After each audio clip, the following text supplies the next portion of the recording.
And so we're set for the third from a now windy Belmont Park. Racing, Thard the last to step out of the gates and dropping back not to be missed.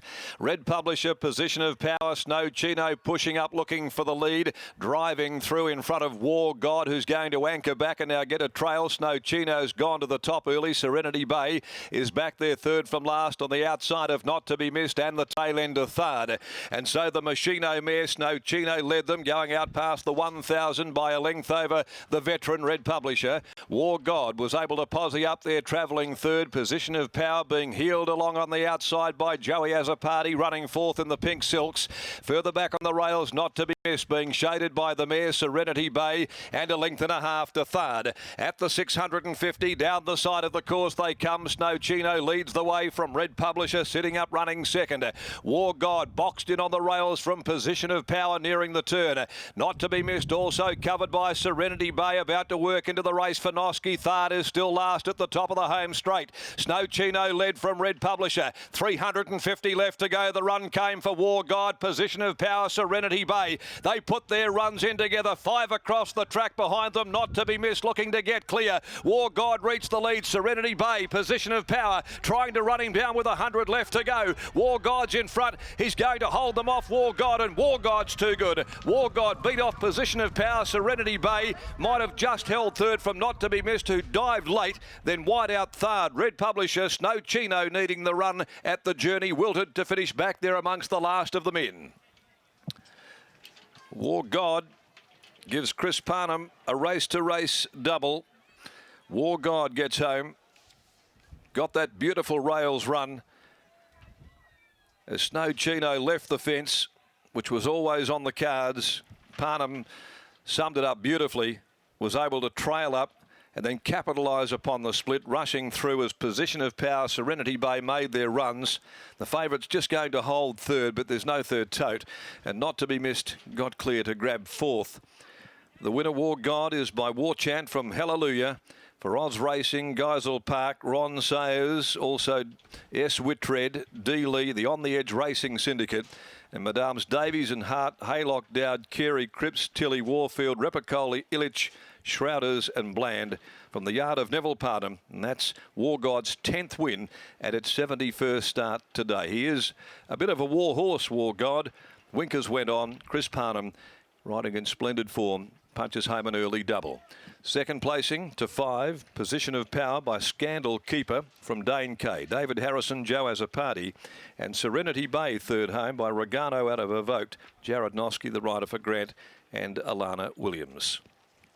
Fourth is number 2, Not to be Missed, and the margins are a length by half. The time 1:25.38, and they peeled off a sectional of 35.88 there following the running of race number 3. Well, he summed it up beautifully, Chris, there, trailing the right horse who was going to lead him to the turn and then no doubt drift off, as she does tend to do, and he sensed that immediately and got War God through, and it tactically was a perfect ride to get War God home in the Oz Racing colours. The next event today will be the Crown Perth Handicap over 2,000 metres.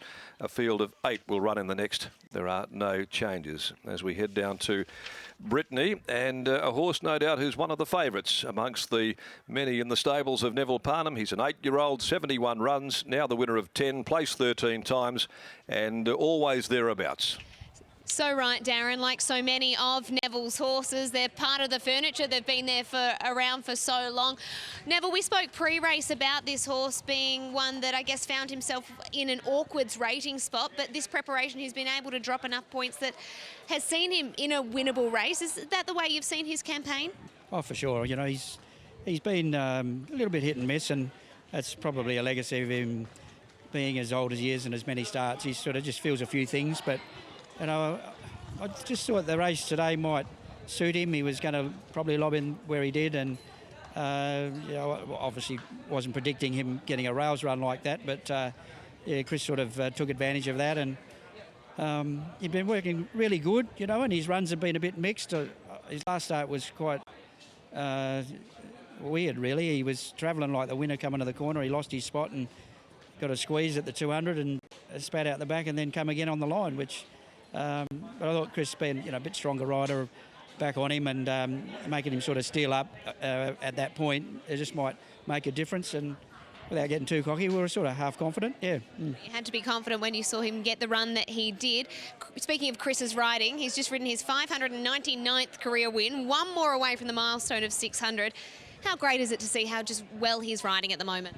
Yeah, well, I wasn't aware of that, but yeah, that's a good a milestone to be coming up for a young rider, and he's always shown heaps of talent, but he's had some injuries along the way that have sort of kept him out, and he did those, I think about 3 stints in Melbourne, which rode plenty of winners there, so he's a real talent as a rider, and yeah, very proud of him. Well said. Congratulations on the win. Thank you. Neville Parnham, and now catching up with his son Chris. Wonderful ride from Chris Parnham into the box seat, takes the cutaway run effectively. Not a fan of the cutaway, Chris, but take that when you can. Yeah, absolutely. He was on the ball today, and always travelled like the winner, but sometimes he doesn't let down, but today he did. He's been one of those classic your dad type of horses that get to these older ages, drop a few points and gets back into a winnable race. Yeah, Dad's got a bit of a knack of keeping these older horses going, and they keep winning races at a decent age, and Wargod's no exception, so it's good. What about in the next race, the big show? Tough to produce first up at a staying trip, but do you have any expectation for him? Look, yeah, I mean, he's not my ride, so I don't know a lot about him, but wide gate, big weight first up. It's going to be an ask, but D-Mac thinks he's ready to win. 599. Good luck for the rest of the day, Chris. Thank you. Counting down to that milestone, just one more to reach 600 career wins for Chris Parnham, and he makes it 599 on his father's horse in Wargod, who hadn't won in 420 days, having the 10th run of the preparation, has dropped 7 points this preparation and gets him into a bracket where he was able to win a race, and he does that in the Amelia Park Lodge Handicap.